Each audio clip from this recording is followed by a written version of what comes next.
Aí, meus queridos seguidores de Minas Gerais, terra que eu visitei pouco, queria visitar mais, gostei bastante quando visitei. Confesso pra você aí de Minas Gerais que tá assistindo esse vídeo, para fazer a prova da Federal de Uberlândia, da UFO, que realmente vocês têm toda a razão em relação ao pão de queijo, tá? Vocês têm toda a razão, o nosso pão de queijo é ruim, o de vocês é bom, e eu fico muito triste por isso. Quando eu fui a Minas, eu voltei com vários pães de queijo na minha mala e eu tô muito triste porque eles acabaram, portanto eu preciso voltar. Mas hoje nós vamos falar sobre a UFO. UFO, né? Você fala UFO, acho que você tá errado. A UFO.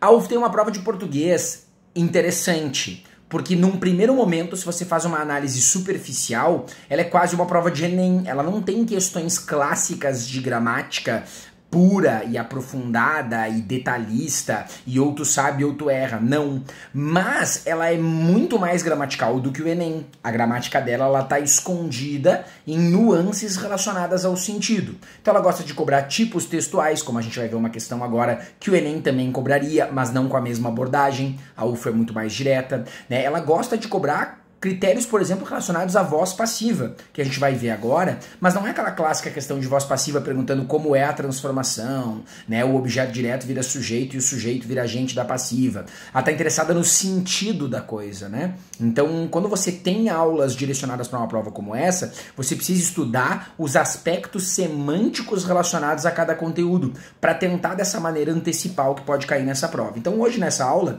a gente vai mostrar um pouquinho de como cai gramática na prova da Federal de Uberlândia, e eu já vou falar de cara aqui, depois no final desse vídeo eu explico um pouco mais, que tem aulão para UFO, tá? Tá aqui na descrição, data do aulão, tudo certo para a prova que vai ter agora no dia 2 de junho. O aulão vai ser na quarta, 29 de maio, antes do feriadão, tá? Então, se você tá vendo esse vídeo a tempo, já aproveita e garante tua vaga, tá? Diz assim a primeira questão. A partir da leitura do texto acima, é correto afirmar que o trecho negritado é uma sequência textual. Vamos começar do básico, então, né?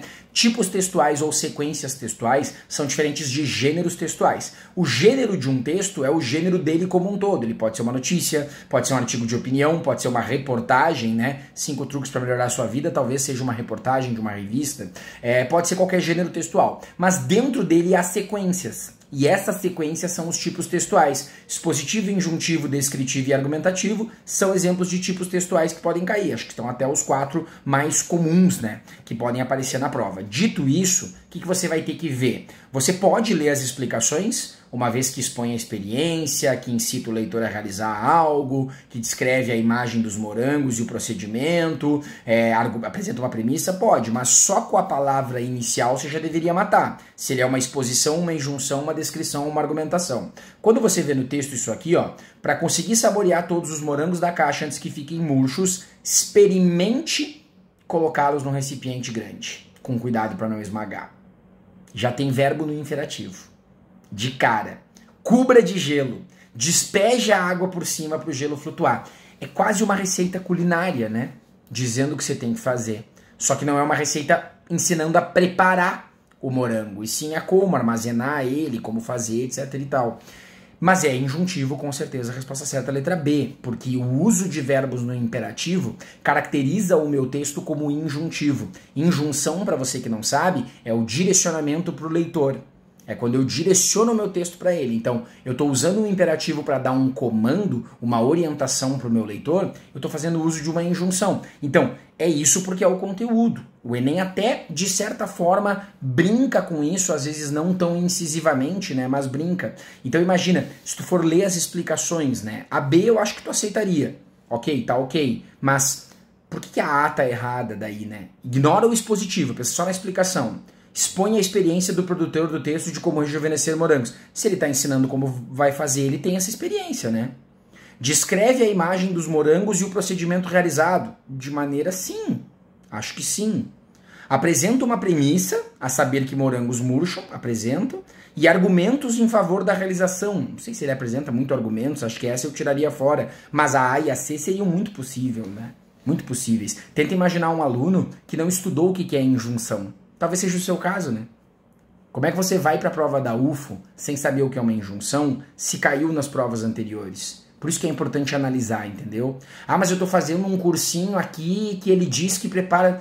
Ah, velho, o que mais tem no Brasil hoje é cursinho que diz que prepara para a prova e Você vai ver, infelizmente, eles só dão todo o conteúdo e você que se vire, né? Se caiu agora, recentemente na prova, como é que você vai sem saber disso, né? Você já vai preparado, ó, tipos textuais é um conteúdo bem possível de aparecer na UFO e apareceu de forma direta. Então eu tenho que estudar todos os tipos textuais para essa prova. Isso é o que você tem que ter em mente. O título do vídeo é Como cai gramática na prova da UFO. Assim.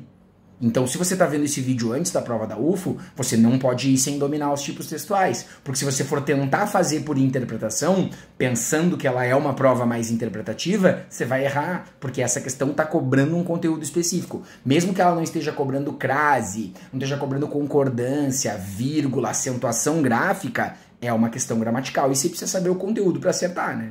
Interessantíssima essa outra questão aqui envolvendo voz passiva. Achei muito bem construída. Ela parece ser só interpretação, mas isso pode ser aprendido nas aulas de voz passiva. Ó. Diz assim, a locução verbal na voz passiva, se tem um silenciado, que depois a gente vai ver no texto toda a frase, negritada no primeiro parágrafo, tem como efeito indeterminar o agente da ação. Pausa. Aí já tem muito cara que vai reto e diz assim, sujeito indeterminado. Não. Indeterminar o sujeito é uma coisa, indeterminar o agente é outra completamente diferente. No meu curso de gramática básica, que para quem adquiriu o passaporte de todos os aulões de inverno ganhou gratuito, tem uma aula que é só sobre a diferença entre sujeito e objeto, agente e paciente. Sujeito e objeto são funções sintáticas, agente e paciente são funções semânticas. E as pessoas confundem isso. Confundem muito isso. Sujeito e objeto, função sintática. O sujeito pode ser agente numa voz ativa, pode ser paciente numa voz passiva. Objeto é um conceito sintático, objeto direto e indireto. Agente e paciente são conceitos semânticos. A gente tem o agente da passiva na voz passiva. Então ele está indeterminando o agente, que no caso da voz passiva é o agente da passiva, ó. Vamos ver o que mais que ele diz. De modo que não se pode saber indubitavelmente por quem as vozes dissonantes foram silenciadas. Quando eu digo simplesmente no texto, embora se tenham por um longo período silenciado as vozes dissonantes, por quem que elas foram silenciadas? Embora se tenha silenciado, quem que silenciou? As vozes dissonantes foram silenciadas por alguém. Quem que silenciou? Eu não especifiquei quem que silenciou. O agente dessa ação está omitido. Eu não preciso classificar o sujeito como indeterminado, a voz ativa, a voz passiva. Não preciso fazer isso, né? Eu simplesmente coloquei ali, ó. Tem-se silenciado essas vozes. Essas vozes têm sido silenciadas. Pronto. Fiz uma construção de voz passiva em que está omitido o agente. Dito isso, vamos seguir. O uso desse recurso linguístico da indeterminação no texto considerado é uma estratégia de modalização por meio da qual o autor, pois bem, agora eu vou fazer propaganda da minha aula. Sempre que eu estou dando aula e eu vou falar de voz passiva, os professores ficam preocupados em explicar a transformação com as flechinhas que mudam, não muda. E eu digo, gente, lê isso aí que está escrito ali, isso é fácil, só lê. Agora, com que intenção se usa a voz passiva? Se eu tô dando um episódio de podcast, eu digo assim, gente, durante muito tempo eu dei aula em cursinho e eu fui criticado por falar umas verdades para os alunos, de que o cursinho nem sempre prepara ele para a prova. Eu não disse por quem que eu fui criticado. Foi pelo dono de cursinho sacana que estava preocupado só com dinheiro e não com preparar os alunos, mas eu não falei. Então por que eu omiti?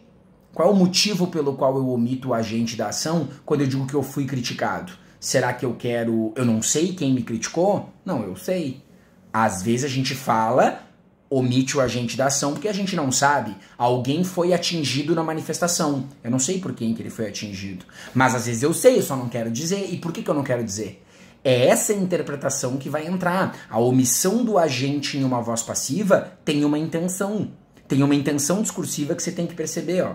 O uso desse recurso da indeterminação no texto foi usado pelo quê? Vamos ver a letra A. O autor apaga o problema do não reconhecimento da existência de mais de 200 línguas. Ele não apaga, pelo contrário, ele denuncia. Embora se tenham por um longo período silenciado essas vozes, existem hoje no Brasil mais de 200 línguas faladas por povos de origens e etnias diversas. Eu não estou apagando isso. É um problema, tanto que eu continuo, ó. São línguas indígenas, de imigração, de sinais, crioulas, afro-brasileiras, que somadas às múltiplas variedades do português brasileiro, constituem um amplo patrimônio cultural e sociolinguístico, que não pode nem deve ser desprezado, eu não estou apagando. B. Evita apresentar informações não relacionadas à temática do texto. Eu não quis dizer quem silenciou para não desvirtuar o meu tema, para não fugir do tema, não tangenciar o tema. Claro que não é isso. Eu deixei quieto porque nesse momento não precisa. C. Exime da responsabilidade os agentes que silenciaram. Ele não botou porque, ai, pobrezinho, não é culpa de quem silenciou. Claro que é. Pra que eu tô omitindo isso? Letra D. Ameniza o confronto aberto com os responsáveis por esse silenciamento. Porque se eu boto no início do texto quem são os responsáveis, o meu texto vira automaticamente um ataque a eles. E eu não quero. Por mais que eles estejam errados, o problema existe, ele não foi apagado, a letra A tá errada. Eu não quero, não é que eu quero evitar pra... Não é isso. Evitar pra não deixar certo, continuaria na temática. Mas eu não quero provocar essa agressão a eles. O meu objetivo é falar das línguas. Senão eu vou transformar o meu texto em uma agressão aos silenciadores, aqueles que silenciaram. Eximo eles da responsabilidade? Não, eles são culpados, mas eu não vou falar sobre isso nesse texto. Então a intenção é essa, né? Se eu tô num episódio de podcast e eu digo que eu fui muito criticado por falar a verdade para os alunos e eu resolvo atacar os diretores de cursinho, o episódio virou sobre isso, virou sobre o ataque, mesmo estando na mesma temática, não é um tangenciamento, mas virou sobre isso. E aquilo que eu quero falar, que é o alvo da crítica, acaba ficando do outro lado. Então percebam, é uma questão que por mais que ela envolva muita interpretação de texto, essa aula tem que estar na aula de voz passiva. Então quando você vai estudar voz passiva para UFO, sabendo que caiu dessa forma, você tem que trazer para o aluno outros exemplos em que esse agente se omite com diferentes intenções. Porque daí o aluno vai conseguir perceber que se a voz passiva, como conteúdo gramatical, dá a possibilidade para o autor da frase de omitir o agente da ação, com que interesse a pessoa que escreve omite isso? Essa é a sacanagem. Essa é a percepção. Isso é o que lá na hora da prova você tem que perceber. E aí, meu velho, essa é só uma aula rápida aqui no YouTube de como cair gramática na prova da UFO, se você tiver interesse, que eu acredito que você vai ter. No aulão para o vestibular da UFO, a gente vai ver muito mais possibilidades de conteúdos que já caíram e de como eles podem cair novamente. O mais importante de um aulão é isso. Não é um aulão só resolvendo várias questões da UFO. Se eu fosse só resolver, eu botava aqui no YouTube um monte de resolução, ia dar muito mais visualização para mim. Mas a ideia do aulão é que a gente possa prever, se caiu assim, como é que pode cair esse ano? Essa é a ideia, tentar adivinhar questões que vão cair e estar preparadas para elas. Então, eu te vejo no aulão da UFO. Se você for fazer, vai acontecer novamente no dia 29 de maio, às 18h30. Você vai pro feriadão tranquilo, sabendo que português você não precisa estudar para UFO. Vai ter que estudar só as outras disciplinas, mas a gente vai matar a gramática para que ela não seja um problema na nossa aprovação. Valeu? Te vejo no aulão, beijos!